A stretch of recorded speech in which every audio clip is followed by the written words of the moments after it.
Channel. Title देख के आपको ये लग रहा होगा कि ये बहुत ही ज़्यादा टेक्निकल कंप्यूटर रिलेटेड टॉपिक है। हाँ, ये है तो कंप्यूटर रिलेटेड टॉपिक, बट मैंने इसको बहुत ही सिंपल लैंग्वेज में एक्सप्लेन करा है ताकि टेक्निकल और नॉन टेक्निकल दोनों बैकग्राउंड वाले लोग इसको अच्छे से समझ सकें। ये एक ऐसा सिस्टम है जो हम डेली लाइफ में यूज़ करते हैं, बट क्या है कि हम इसका सिर्फ फ्रंट एंड यूज़ करते हैं। हमें नहीं पता कि बैक एंड में कैसे प्रोसेसिंग हो रही है, कैसे हम अपनी क्वेरीज को डाल रहे हैं जो वो कैसे आगे प्रोसेस हो रही हैं। तो मैंने इसी को एक सिंपल वर्ड्स में एक छोटी सी वीडियो में आपको एक्सप्लेन करने की कोशिश करी है। आप प्लीज़ ये वीडियो ज़रूर देखिए और समझिए कि कैसे हम लोग जो भी अपनी क्वेरीज डालते हैं, कैसे हमें उसके रेलिवेंट लिंक्स शो होते हैं, क्यों हमें सबसे ऊपर एक ही लिंक शो होता है, कैसे उसके आगे के लिंक्स हमें प्रोवाइड होते हैं, और भी बहुत कुछ है इस वीडियो में। I hope you will like my video.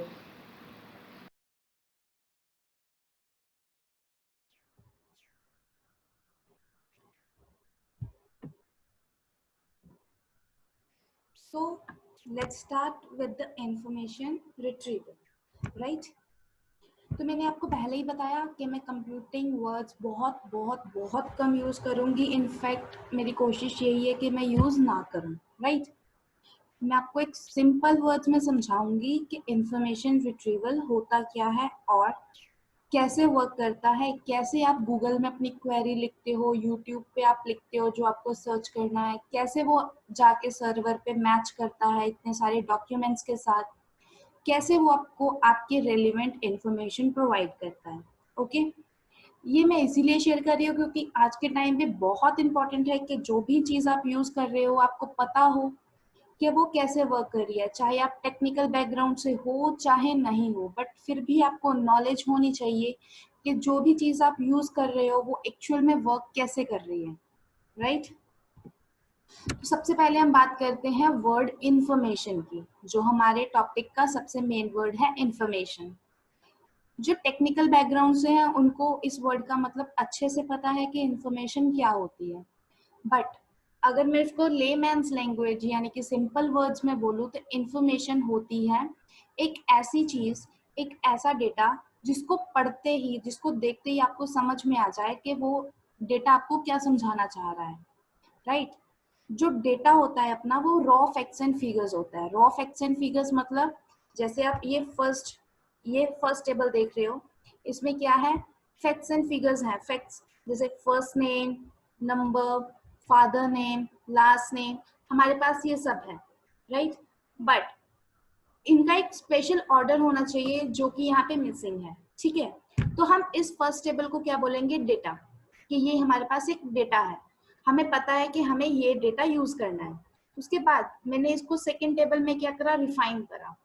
First name, then last name, then father name, then number.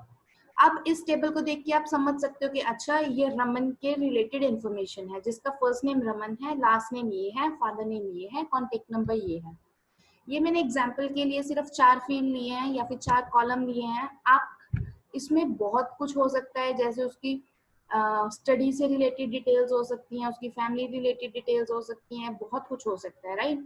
तो अगर तो वो अनऑर्डर्ड फॉर्म में है, ऐसी फॉर्म में है जो कि प्रोसेस्ड नहीं है, मतलब एक पर्टिकुलर सीक्वेंस में नहीं है, उसको हम बोलेंगे डेटा। और जब हम उसको प्रोसेस कर देंगे, उसको एक पर्टिकुलर मीनिंग बनेगा, आपको समझ आ जाएगा देखते ही कि अच्छा ये चीज ये इस चीज को डिनोट कर रही है, तो उसको हम बोलते हैं information. Information provide expected pattern result. एक एक्सपेक्टेड पैटर्न होता है जो हमें एज अ रिजल्ट मिलता है, right? Next, the next word was retrieval. Information retrieval, information हमें समझ में आ गया क्या हो रहा है, राइट? अब रिट्रीवल का मतलब क्या होता है? निकालना। अब इसमें क्या है, जैसे आप ये देख सकते हो कि यहाँ पे एक ब्लू सर्कल है, राइट? तो इसमें बहुत सारा डेटा पड़ा है। आपको डेटा और इन्फॉर्मेशन तो क्लियर है, अब आप समझ सकते हो कि डेटा का क्या मतलब है। यहाँ पे बहुत सारा डेटा पड़ा है, जिसमें से मैंने थोड़ी सी एग्जांपल्स लिए हैं, जैसे कोर्स पड़ा है, नेम पड़ा है, एज है, सिबलिंग डिटेल्स है, बैंक डिटेल्स है, कॉन्टेक्ट डिटेल्स है, राइट? अब मेरे पास डेटा है, सबसे पहले मेरे पास इन्फॉर्मेशन होनी चाहिए। ये डेटा है, डेटा को इन्फॉर्मेशन में चेंज करना है। अब सपोज मैं बैंकिंग सेक्टर में जॉब कर रही हूँ, फॉर एन एग्जाम्पल, राइट? तो मेरे को बैंकिंग से रिलेटेड इंफॉर्मेशन चाहिए उस पर्सन की, तो मैं सबसे पहले ये डिसाइड करूंगी कि मेरे को कौन कौन से एट्रीब्यूट्स, एट्रीब्यूट्स यानी कौन कौन सी चीजें जो हैं वो बैंकिंग के लिए इंपॉर्टेंट हैं, वो चीजें मैं अपने आप डिफाइन करूंगी, डेटा को इन्फॉर्मेशन में चेंज करूंगी। मैंने क्या देखा कि मुझे पर्सन का नेम चाहिए, उसकी एज चाहिए, उसकी कॉन्टैक्ट डिटेल्स चाहिए और मोस्ट इंपॉर्टेंट बैंक डिटेल्स चाहिए बिकॉज बैंकिंग सेक्टर के लिए, राइट। तो मैंने अब इस पूल में से क्या करा, अपना जो ये 4 डिफाइंड है वो निकाल लिए। तो इनको निकालने को क्या बोलते हैं, रिट्रीवल। अब आपको दोनों वर्ड्स क्लियर हो गए, इन्फॉर्मेशन रिट्रीवल। इन्फॉर्मेशन मतलब डेटा पड़ा था, डेटा को मैंने सबसे पहले इन्फॉर्मेशन में चेंज करा कि मुझे क्या चाहिए डेटा में से, मुझे चाहिए ये मुझे ये चाहिए, मुझे इन्फॉर्मेशन में उसको चेंज करा और उसके बाद मैंने उसको रिट्रीव करा, उसमें से निकाला, राइट। आगे बढ़ते हैं। Next is the problem of IR, कि इंफॉर्मेशन रिट्रीवल असली में कैसे काम करता है या फिर वो असली में है क्या चीज। इसका गोल क्या है कि हमारे पास बहुत सारे डॉक्यूमेंट्स पड़े हैं, बहुत सारे डॉक्यूमेंट्स पड़े हैं, हंड्रेड्स हो, मिलियंस हो, लैक्स हो, कितने भी डॉक्यूमेंट्स हो, राइट। उन सब डॉक्यूमेंट्स में से हमें सिर्फ अपनी पसंद का डॉक्यूमेंट निकालना है, राइट। वो डॉक्यूमेंट एक भी हो सकता है, वो 50 डॉक्यूमेंट्स भी हो सकते हैं, वो 100 डॉक्यूमेंट्स भी हो सकते हैं, बट वो हमारे रेलिवेंस जो हमें चाहिए वही होने चाहिए। हम इसको एक एग्जांपल के साथ देखते हैं। ये यूजर है जिसके पास इंफॉर्मेशन होनी चाहिए सबसे पहले। सपोज मैं हूँ, सबसे पहले मेरे पास इंफॉर्मेशन होनी चाहिए कि मुझे चाहिए क्या। अब मैंने गूगल खोल लिया बट मेरे को ये नहीं पता कि मुझे उस पर सर्च क्या करना है।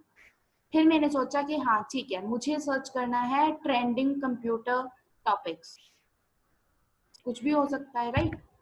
तो मेरे पास अब इंफॉर्मेशन है कि मुझे क्या चाहिए, कि इंफॉर्मेशन है कि मेरे पास कंप्यूटर के जो ट्रेंडिंग टॉपिक्स हैं उसकी लिस्ट चाहिए। मैंने क्या करा, उसकी क्वेरी बनाई। क्वेरी कैसी भी हो सकती है, trending computer topics, list of trending computer topics, about trending computer topics, कुछ भी क्वेरी बनाया और मैंने सिस्टम को दे दिया। अब सिस्टम क्या करेगा, उस क्वेरी को पढ़ेगा और डॉक्यूमेंट कलेक्शन के पास भेजेगा। डॉक्यूमेंट कलेक्शन अपना क्या हो गया, सर्वर, जहां पे सारे डॉक्यूमेंट्स कलेक्टेड हैं। अब आप इसमें ये नहीं कह सकते कि ये डॉक्यूमेंट कलेक्शन है या फिर जो ये आईआर सिस्टम है, इंफॉर्मेशन रिट्रीवल, ये सिर्फ रिमोट लोकेशंस पे या इंटरनेट पे काम करता है। अब आप विंडोज में आप अपना सर्च करते हो कोई भी document, not only Windows, mobile पे कुछ भी सर्च करते हो, राइट। तो उसमें भी क्या है कि आप एक इंफॉर्मेशन को टाइप करते हो, आप एक क्वेरी टाइप करते हो, या अगर तो वो आपके कंप्यूटर की मेमोरी में है तब तो वो आपको उसके हिसाब से रिजल्ट दिखा देता है। अदरवाइज वो क्या करता है, रिजल्ट फ्रॉम द वेब ऐसा करके आपको दिखा देता है, राइट। तो इंफॉर्मेशन रिट्रीवल रिमोट एरियाज में और लोकल डायरेक्टरी, लोकल डायरेक्टरी मतलब आपके कंप्यूटर के अंदर जो भी फाइल्स हैं उसके लिए, दोनों के लिए काम करता है, राइट। अब उसने क्या करा, डॉक्यूमेंट कलेक्शन के साथ आपकी क्वेरी को मैच करा। क्वेरी क्या थी, कंप्यूटर ट्रेंडिंग टॉपिक्स, उसने मैच करा, उसके पास डॉक्यूमेंट्स आ गए, उसने क्या करा, उसी पाथ से उसने डॉक्यूमेंट्स सिस्टम ने उठा लिए। उसके बाद उसने हमें एक लिस्ट की फॉर्म में आंसर्स दे दिए सारे। कभी भी आप सर्च करते हो तो कभी भी ये नहीं होता कि आपके पास सिर्फ एक ही लिंक आएगा या सिर्फ एक ही फाइल आएगी, आपके पास लिस्ट आ जाती है पूरी की पूरी फाइल, राइट। तो वो किस हिसाब से लिस्ट बनाते हैं, रेलिवेंस के अकॉर्डिंगली। जितनी आपकी क्वेरी रेलिवेंट होगी, जितनी आपकी क्वेरी और फाइल मैचिंग होगी, उतना वो उसका रैंक ऊपर होगा, और जितनी उसकी कम रेलिवेंस होगी उतना उसका रैंक नीचे होगा। तो इस हिसाब से आपको एक पूरी की पूरी आंसर लिस्ट मिल जाती है, राइट। तो ये है हमारा आईआर। सबसे पहले आपके पास इंफॉर्मेशन होनी चाहिए, उसको आप क्वेरी की फॉर्म में चेंज करते हो, मतलब उसको क्वेश्चन की फॉर्म में या फिर उसको एक लाइन की फॉर्म में चेंज करते हो ताकि वो सिस्टम को समझ आ जाए। सिस्टम अब कुछ भी हो सकता है, आपका कंप्यूटर हो सकता है, आपका डेस्कटॉप हो सकता है, आपका मोबाइल फोन हो सकता है, कुछ भी हो सकता है सिस्टम। फिर वो सिस्टम क्या करता है, उसको आगे प्रोसेस करने के लिए डॉक्यूमेंट कलेक्शन के पास जाता है और डॉक्यूमेंट्स के साथ मैच करता है। फिर वो आपको उसके रिलेटेड पूरे के पूरे लिंक्स प्रोवाइड कर देता है, राइट। ये एक एग्जांपल है छोटी सी, जैसे कि मैंने गूगल पे लिखा टीआरडीसी कॉन्फ्रेंस, राइट। तो वो क्या हुआ, मैंने जैसे ही उसको सर्च करा तो वो गूगल क्लाउड पे गया, वेब पे उसने सर्च करा, वेब पे सर्च करने के बाद जो भी उसको लिंक्स मिले उसने मेरे को शो कर दिए सारे के सारे। अब कोई भी चीज है वो बिना एलिमेंट्स के तो वर्क नहीं करती, बिना एलिमेंट्स के कोई भी चीज पॉसिबल नहीं है। तो इस चीज जो अपना इंफॉर्मेशन रिट्रीवल है उसके भी कुछ ना कुछ एलिमेंट्स होंगे, राइट? तो हम उनको डिस्कस करते हैं। सबसे पहले क्या है, इंफॉर्मेशन कैरियर। इंफॉर्मेशन आपको क्लियर है, कैरियर भी आपको क्लियर है। कैरियर मतलब जो एक जगह से दूसरी जगह कोई भी चीज लेके जाए। तो हमारे पास एक इंफॉर्मेशन कैरियर होना चाहिए जो क्या करे, इंफॉर्मेशन को होल्ड कर सके, उसको स्टोर कर सके। सबसे पहला एलिमेंट, कहीं ना कहीं तो इंफॉर्मेशन स्टोर करोगे तभी आप उससे मैच करोगे। दूसरा है descriptor, keywords used to search information from storage device. अब अपने पास कुछ ना कुछ ऐसे कीवर्ड्स होते हैं जो इंफॉर्मेशन को रिट्रीव करने में, सर्च करने में, उस भरी हुई इंफॉर्मेशन में से एक स्पेशल कीवर्ड को निकालना, राइट? उसको हम बोलते हैं डिस्क्रिप्टर, जो क्या करता है आपकी क्वेरी में से इंपॉर्टेंट कीवर्ड्स निकालता है और इंफॉर्मेशन के साथ मैच करता है। जो कीवर्ड्स मैच करेंगे वो आपको एज अ रिजल्ट प्रोवाइड कर देता है, उसको हम बोलते हैं डिस्क्रिप्टर। ठीक है, अब नेक्स्ट है डॉक्यूमेंट एड्रेस। अब हमारे पास डिस्क्रिप्टर भी है जो कि हमारी क्वेरी को उठा लेगा, उसके वर्ड्स उठाएगा और उसको मैच करेगा। कैरियर भी है जो कि इंफॉर्मेशन स्टोर कर रहा है। लेकिन सबसे इंपॉर्टेंट हमारे पास एड्रेस होना चाहिए उस डॉक्यूमेंट का जो हमें फाइंड करना है। थर्ड हमारा इंपॉर्टेंट एलिमेंट है डॉक्यूमेंट एड्रेस। जो हमारा डॉक्यूमेंट है वो पड़ा कहाँ है। हो सकता है वो डॉक्यूमेंट जो आप सर्च कर रहे हो वो आपके कंप्यूटर में ही पड़ा हो, लोकल डायरेक्टरी में पड़ा हो, राइट? हो सकता है कि वो किसी रिमोट लोकेशन पे पड़ा हो, किसी सर्वर पे पड़ा हो, कहीं भी पूरे अर्थ पे कहीं भी किसी भी सर्वर पे पड़ा हो सकता है, राइट? तो उसका एड्रेस होना मोस्ट इंपॉर्टेंट है। उसके बाद है transmission, transmission of the information. अब आपके पास डॉक्यूमेंट एड्रेस भी आ गया तो आप उस डॉक्यूमेंट में से इंफॉर्मेशन को निकालना और उसको ट्रांसमिट करना टू द यूजर, राइट? अब इसमें आप कोई भी चैनल्स यूज कर सकते हो, वायर्ड चैनल्स भी हो सकते हैं, वायरलेस चैनल्स भी हो सकते हैं, बहुत सारे नेटवर्किंग टूल्स यूज होते हैं, राइट? बट ये एक सिंपल बेसिक वीडियो है तो इसमें मैं कुछ भी ऐसा डिस्कस नहीं कर रही कि कौन से नेटवर्किंग टूल्स या फिर कौन से चैनल्स यूज हो रहे हैं। तो इसमें आपको सिर्फ एक ओवरव्यू दे रही हूँ कि इंफॉर्मेशन रिट्रीवल होता क्या है, राइट?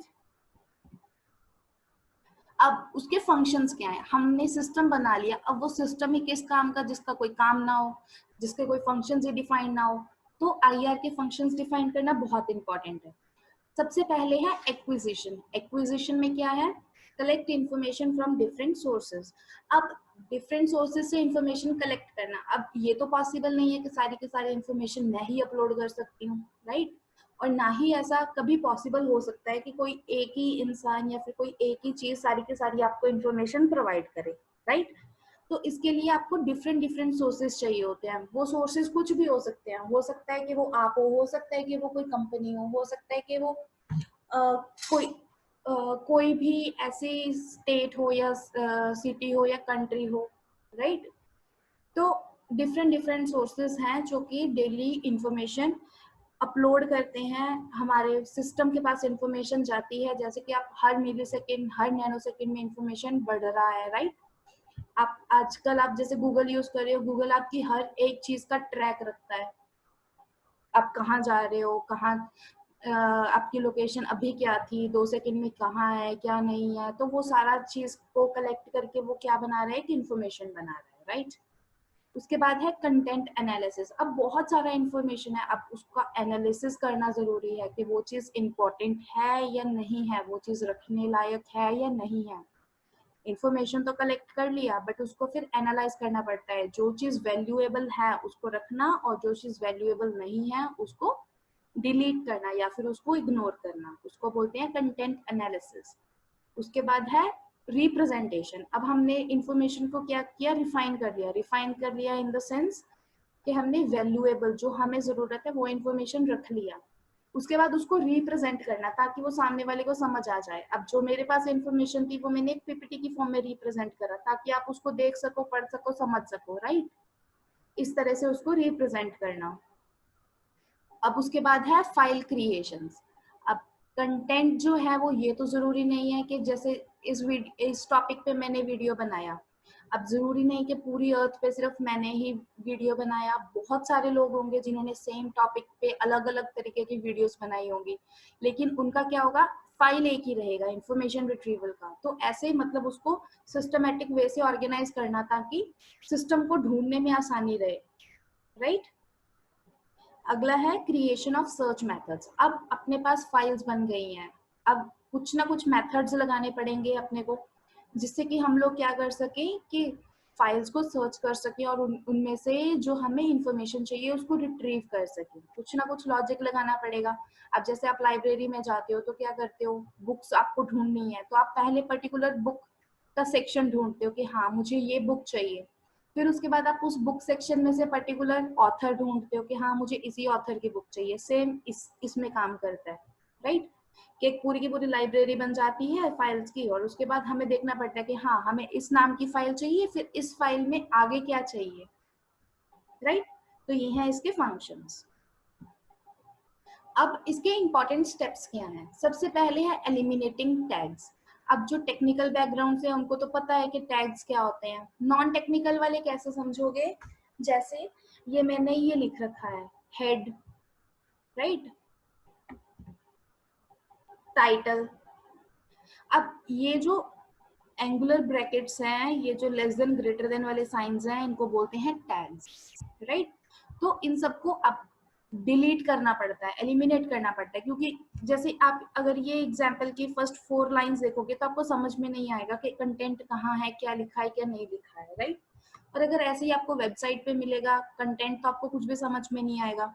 तो सबसे इंपॉर्टेंट स्टेप है इन टैग्स को एलिमिनेट करना। अब इसमें से वो क्या करेगा, हेड को हटा देगा, टाइटल को हटा देगा, एग्जाम्पल आपको दिखाई देगा ऊपर लिखा हुआ, फिर उसके बाद इस टाइटल को भी हटा देगा, फिर बॉडी को भी हटा देगा, फिर उसके बाद ये जो कंटेंट है वो आपको दिखाई देगा सिर्फ। मतलब ये जो हमें जरूरत नहीं है उन सबको छुपा देता है और जो हमें जरूरत है उसको सिर्फ दिखाता है, राइट। उसके बाद है स्टैंडर्डाइजेशन। अब स्टैंडर्डाइजेशन में क्या है कि कोई भी सीरियल ऑर्डर मैटर नहीं करता है, कंटेंट मैटर करता है। ये नहीं है कि मैंने पहले वीडियो अपलोड करी तो मेरी फर्स्ट नंबर पे ही रहेगी हमेशा, कभी भी नहीं। कंटेंट मैटर करता है कि कितना रेलिवेंट है, जो रेलिवेंट है वो सबसे ऊपर आएगा, जो उससे कम रेलिवेंट है वो नीचे जाएगा, ऐसे ऐसे डिक्रीजिंग ऑर्डर में आपकी फाइल्स पड़ी रहती है, राइट। इसको हम बोलते हैं स्टैंडर्डाइजेशन। एक स्टैंडर्ड सेट है कि हाँ इस क्वेरी से रिलेटेड ये डॉक्यूमेंट सबसे ज्यादा रेलिवेंट है, इसको पहले प्रोवाइड करो ताकि उसको फर्दर फाइल्स को देखना ना पड़े, राइट। अगला है पैरामीटराइजेशन। पैरामीटराइजेशन में क्या है कि डिराइव्ड वर्ड्स को बेस वर्ड्स में कन्वर्ट करता है। अब डिराइव्ड वर्ड्स क्या हैं और बेस वर्ड्स क्या हैं। बेस वर्ड्स होते हैं, जैसे एग्जांपल लिया है मैंने एज्यूम का। एज्यूम क्या है, एक बेस वर्ड है। अब मैंने इसके पीछे डी लगा दिया, एज्यूम्ड। वर्ड वही है, मीनिंग वही है, बट एज्यूम की पास्ट फॉर्म है, राइट। तो इसको हम बोलते हैं डिराइव्ड वर्ड। एज्यूम क्या हो गया, बेस वर्ड, और एज्यूम्ड क्या हो गया, डिराइव्ड वर्ड। हम लोग एज्यूम्ड को एज्यूम में क्यों कन्वर्ट करेंगे, ताकि सर्चिंग इजी हो जाए, राइट। अब जैसे आप गूगल डिक्शनरी पे देखते हो, अगर आप एज्यूम लिखोगे तो आपको सीधा सा उसका मीनिंग आ जाएगा, बट अगर आप एज्यूम्ड लिखोगे तो फिर एज्यूम का मीनिंग देगा और नीचे लाइन लिख देगा कि assumed is the past form of assume, right. तो वो क्या करता है, बेस वर्ड को उठाता है रादर देन डिराइव्ड वर्ड। उसके बाद 2 टेक्निक्स होती हैं। अब जो हमने जैसे देखा कि बेस वर्ड को उठाता है, डिराइव्ड वर्ड को उठाता है, राइट। तो उसके लिए उसको वर्ड को बेस वर्ड या डिराइव्ड वर्ड कैसे उठाना है, उसके लिए 2 टेक्निक्स हैं। सबसे पहली है स्टेमिंग। स्टेमिंग में क्या है, जैसे आप नीचे देख सकते हो एग्जाम्पल मैंने लिया है computer, compute, computes, computing, computed, computation, right. Different different words हैं, लेकिन इसमें COMPUT ये सब में कॉमन है। उसके बाद किसी में मैंने ER लगा दिया, किसी में E लगा दिया, किसी में ES लगा दिया, ING लगा दिया, राइट। इससे क्या हो गया, उन सबके मीनिंग्स चेंज हो गए। लेकिन COMPUT अगर ये हम सब में देखें तो ये कॉमन है। तो जब हम इस वर्ड को अलग कर देते हैं और ER को, EES को, ING को, इन सबको अलग कर देते हैं, तो जो हमारे पास COMPUT बचा, ये हमारे पास हो गया स्टेम्ड वर्ड, राइट। इसको हम बोलते हैं स्टेमिंग। स्टेमिंग में क्या है, आप सिंपल एग्जांपल में बताऊं तो जैसे आप गूगल पे लिख रहे हो COMP, राइट, तो क्या होता है, वो पीछे का थोड़ा लाइटिश ब्लैक में शो हो जाता है कि शायद आप ये वर्ड लिखना शुरू कर रहे हो, राइट, और नीचे एक लंबी सी लिस्ट बन जाती है विद द बोल्ड कि शायद आप ये वर्ड लिखोगे, ये वर्ड लिखोगे, ठीक है, तो उसको बोलते हैं स्टेमिंग। और जो स्टेम्ड वर्ड है वो जरूरी नहीं है कि वो मीनिंगफुल हो, ठीक है। अगली टेक्निक है लेमेटाइजेशन। लेमेटाइजेशन में क्या है, चीज वही है बट उसको हम लोग डिक्शनरी मीनिंग में चेंज करते हैं। मतलब जैसे उसमें हमने चेंज करा था बेस वर्ड में बोल दिया, है ना, कि हमने एज्यूम्ड को एज्यूम में चेंज करा, तो इसमें जैसे हमने वॉक, वॉक है, वॉक को वॉक्स लिखा, वॉक्ड लिखा, मतलब उसका कोई ना कोई डिक्शनरी मीनिंग होना चाहिए। सर्च ये भी वॉक को ही करेगा, वॉक्स को सर्च नहीं करेगा, सर्च ये भी वॉक को ही करेगा, लेकिन वॉक जो है उसका कुछ ना कुछ डिक्शनरी मीनिंग है, राइट। लेकिन स्टेम में क्या था, डिक्शनरी मीनिंग होना जरूरी नहीं था। लेमेटाइजेशन में डिक्शनरी मीनिंग होना कंपल्सरी है, राइट।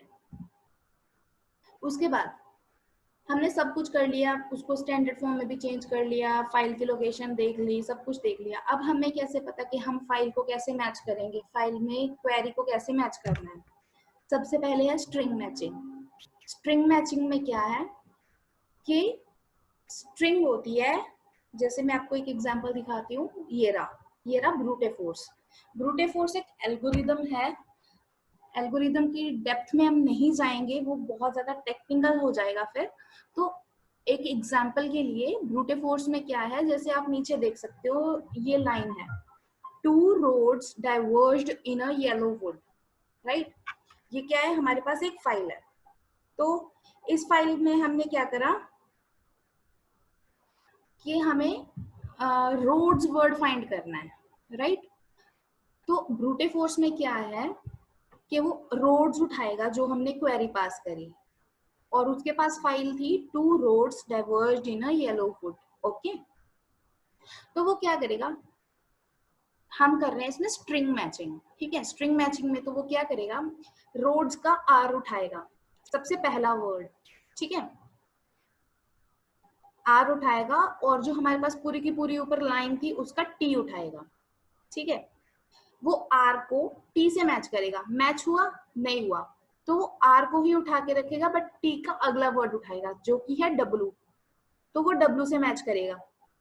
देखो यहाँ पे सबसे पहले उसने क्या करा, आर को मैच करा टी से, नहीं हुआ, तो उसने आर को उठा के रखा, डब्लू से मैच करा, नहीं हुआ, राइट। तो फिर ऐसे ही वो आर को ओ से मैच करेगा। जब वो ऐसा तब तक करता रहेगा जब आर को आर नहीं मिलता। अब यहाँ पे देखो, ओ के बाद उसको आर आर मिल जाएगा, उसके बाद वो आर को छोड़ देगा, ओ मैच करेगा, ओ से ओ मैच हो जाएगा, फिर ए को उठाएगा, ए से ए मैच होगा, ठीक है। इसके बाद वो अपने को रिजल्ट प्रोवाइड करेगा। ये रहा स्ट्रिंग मैचिंग, ये था हमारा स्ट्रिंग मैचिंग, जिसको हम बोलते हैं लीनियर सर्च। लीनियर सर्च क्यों, क्योंकि वो एक एक वर्ड को उठा के, एक एक वर्ड भी नहीं, एक एक अल्फाबेट को उठा के मैच कर रहा है, राइट। ये बहुत ही ज्यादा स्लो है और difficult to improve in the sense के बाई चांस रोड्स सेकंड है हमारा वर्ड, राइट। अगर हो सकता है कि 2 के बाद 50 वर्ड्स होते और 50 वर्ड्स के बाद रोड्स होता, तो फिर वो पहले 50 के साथ आर ही मैच करते रहता, फिर उसके बाद जाके कहीं उसको मिलता, राइट। तो ये बहुत ही ज्यादा स्लो है। तो सेकंड टेक्निक है हमारे पास राबिन कार्प। राबिन कार्प क्या है, ये भी एक स्ट्रिंग सर्चिंग एल्गोरिदम है। इसमें क्या है कि जैसे हमारे पास ए बी सी को हमने अल्फाबेट्स को नंबर्स दे रखे हैं, तो वैसे ही हम लोग कंप्यूटर लैंग्वेज में अल्फाबेट्स को नंबर दे देते हैं, राइट। अब जैसे ये है, आप हैश वैल्यू वगैरह इस सबको समझ लो सिंपल वर्ड्स में, कि जैसे हम लोग अल्फाबेट्स को ए को 1, बी को 2, 3, सी को, है ना, ऐसा देते हैं, तो ऐसे ही हम लोग कंप्यूटर में हैश वैल्यूज देते हैं। तो हमने इस पूरे के पूरे पैटर्न को दे दी वैल्यू 37, ठीक है। और जैसे ही हमने इसमें एक अल्फाबेट चेंज करा तो इसकी हैश वैल्यू चेंज हो जाती है अपने आप, राइट? क्योंकि हर अल्फाबेट की अपनी वैल्यू होती है, तो वो वैल्यू जब ऐड होती है तो उसकी हैश वैल्यू इफेक्ट करती है। तो हमारे पास ये एक पैटर्न था, ठीक है। तो इस पूरे पैटर्न को हमने कंपेयर करना है, तो हम इसमें क्या करेंगे कि जैसे 1 2 3 4 5 टाइम्स ए है, तो 5 टाइम्स ए की वैल्यू है 37, जहां पे एच आ गया वहां पे उसकी वैल्यू क्या हो जाएगी 100। तो हम लोग इसमें पैटर्न उठाते हैं, जैसे 5 एज मैच करेंगे 5 एज के साथ, 5 एज मैच करेंगे 5 एज के साथ, ठीक है। तो उस हिसाब से तो इसमें हम लोग हैश वैल्यूज मेजर करते हैं। तो उसमें 1 अल्फाबेट उठा रहे थे, तो उसमें क्या था, टाइम लग रहा था। इसमें हमने अल्फाबेट्स का ग्रुप बना दिया, तो इसमें क्या हो गया, हमारा टाइम कम कंज्यूम होगा, राइट। उसके बाद हम लोगों ने सब पढ़ लिया, तो अब हम लोग ये देखते हैं कि जैसे हमने पूरा का पूरा सेंटेंस पास करा, तो उसको ये उठाता कैसे है कंप्यूटर। हमने सबसे पहले लिया डॉक्यूमेंट्स टू बी इंडेक्स्ड, मतलब जो भी डॉक्यूमेंट्स हैं इंडेक्सिंग बना ली उनकी। इंडेक्सिंग तो बहुत इंपॉर्टेंट है, जैसे बुक के आगे इंडेक्स बना होता है, ठीक है। जो हमने पहले भी पढ़ा था कि वो सीरियल ऑर्डर में रखता है, मतलब प्रायोरिटी के अकॉर्डिंगली, रेलिवेंस के अकॉर्डिंगली, तो वैसे उसकी इंडेक्सिंग हो गई। तो हमने एक क्वेरी पास कर दी, friends, Romans, countryman, right, example के लिए। उसके बाद हमने क्या बनाया, उसका टोकन्स।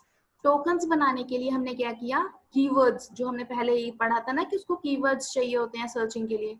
हमने क्या करा, फ्रेंड्स को अलग कर दिया, रोमन्स को अलग कर दिया, कंट्रीमैन को अलग कर दिया। ये क्या बन गया हमारे पास, टोकन्स।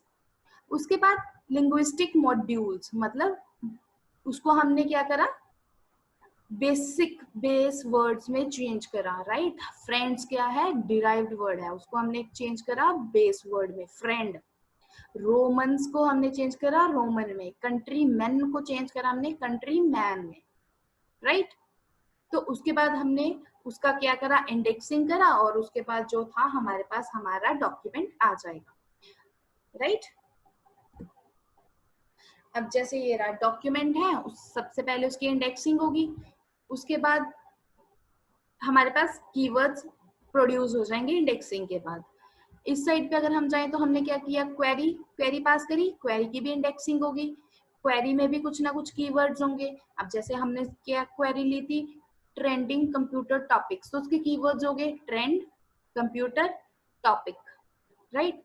और डॉक्यूमेंट के भी ऐसे ही होंगे कीवर्ड्स, तो वो क्या करेगा, जो हमारे कीवर्ड्स हैं क्वेरी के कीवर्ड्स हैं और जो डॉक्यूमेंट के कीवर्ड्स हैं दोनों को मैच करेगा। अगर तो वो दोनों मैच हो रहे हैं तो वो हमें डॉक्यूमेंट प्रोवाइड कर देगा, एल्स वो हमें बता देगा कि नो सच रिजल्ट फाउंड और समथिंग लाइक दैट, राइट। ये था हमारा आईआर सिस्टम। अब कुछ इसमें स्टॉप वर्ड्स होते हैं या स्टॉप लिस्ट होती है। कुछ ऐसे वर्ड्स होते हैं जो कि मैटर नहीं करते हैं आईआर में, क्योंकि अगर हर एक वर्ड मैटर करेगा तो यू ऑल्सो नो कि ऐसा कोई डॉक्यूमेंट नहीं मिलेगा हमें कि जिसमें पूरा का पूरा ही क्वेरी मैच करे अपना। तो इसीलिए हम उसको कीवर्ड्स में चेंज करते हैं, टोकन्स में चेंज करते हैं, राइट। तो इसमें सबसे पहले है कि हम लोग जैसे ऑफ, इन, अबाउट, ऐसे जो वर्ड्स होते हैं इनको इग्नोर करते हैं, राइट। कोई भी प्रेपोजिशन होगी, कोई भी आर्टिकल्स हो गए, कोई भी प्रोनाउंस हो गए, इन सबको हम बोलते हैं स्टॉप वर्ड्स या स्टॉप लिस्ट, ठीक है। इन चीजों को हम इंक्लूड नहीं करते, क्योंकि अगर इज, एम, आर को इंक्लूड करने लग गए तो सर्चिंग प्रोसेस बहुत ज्यादा क्रिटिकल हो जाएगा, बहुत ज्यादा कॉम्प्लेक्स हो जाएगा, ठीक है। नेक्स्ट है केसेस। केसेस मतलब दो केस के क्वेरीज होती हैं, दो केसेस में हम लोग मतलब दो तरीके से हम लोग अपना डॉक्यूमेंट सर्च करते हैं, या तो वन वर्ड क्वेरी होगी या तो मल्टी वर्ड क्वेरी होगी। वन वर्ड क्वेरी में जैसे मैंने लिख दिया सीधा कार, तो वो कार्स की लिस्ट आ जाएगी, बैग्स, कुछ भी वन वर्ड क्वेरी हो गई।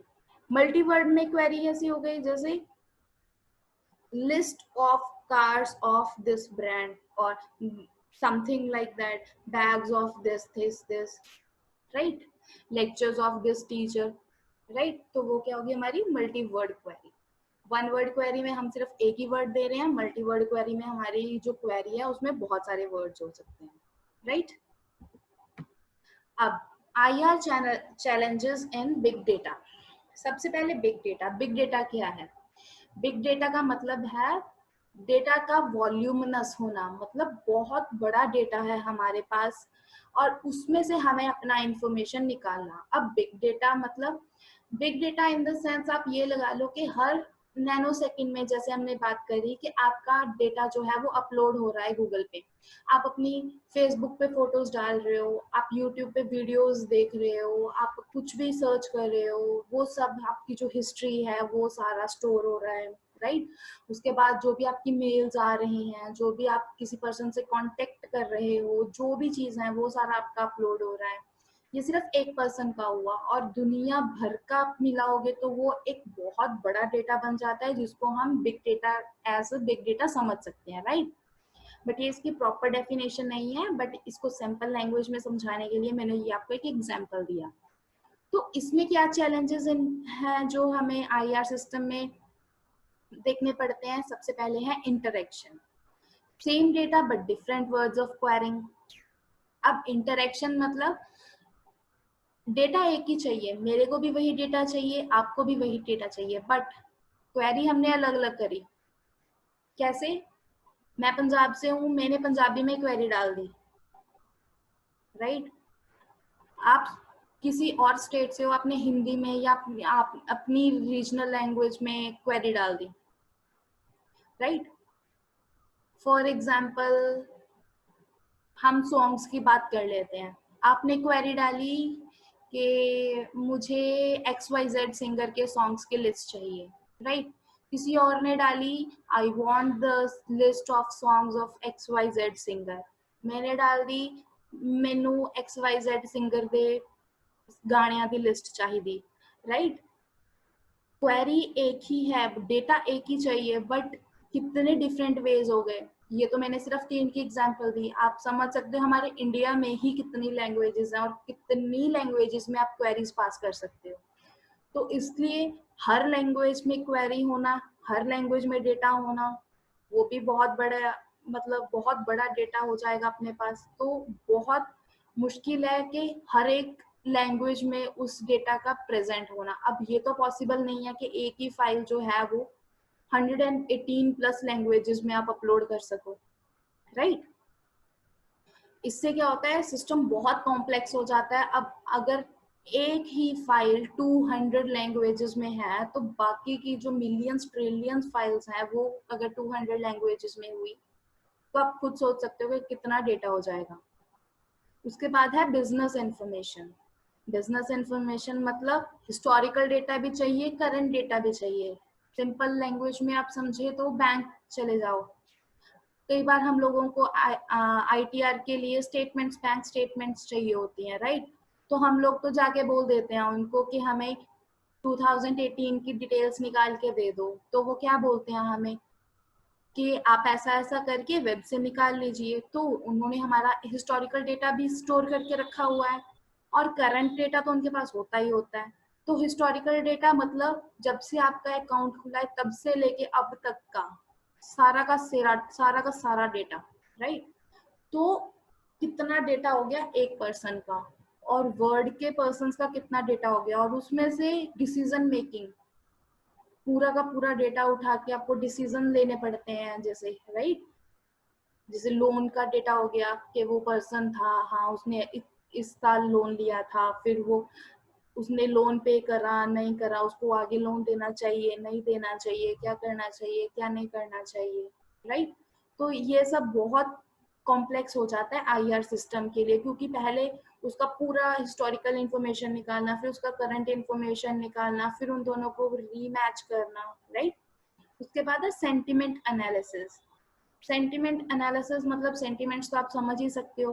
अब कंप्यूटर है, कंप्यूटर को क्या पता कि आप रो रहे हो या हंस के कोई क्वेरी पास कर रहे हो, राइट। हो सकता है कि कोई चीज आप इन अ सैड मैनर दे रहे हो, राइट, या फिर आप नॉर्मल मैनर में कोई भी क्वेरी पास कर रहे हो, तो सेंटिमेंट एनालिसिस भी पॉसिबल नहीं है, राइट। तो ये था हमारा इंफॉर्मेशन रिट्रीवल सिस्टम के बारे में। आई थिंक आपको समझ आ गया होगा, मैंने बिल्कुल भी टेक्निकल यूज नहीं करा, मैंने कोई एल्गोरिदम्स, कोई टेक्निक्स आपको नहीं समझाए, मैंने सिर्फ आपको ये समझाया कि कैसे आप एक क्वेरी जो है वो गूगल में या यूट्यूब पे डालते हो, कैसे वो आगे वर्क करती है, कैसे आपको सिर्फ रिटन पार्ट शो होता है कोडिंग का, जैसे टैग्स वगैरह हो गए वो नहीं शो होता। तो आई होप आपको समझ आ गया होगा सारा, राइट?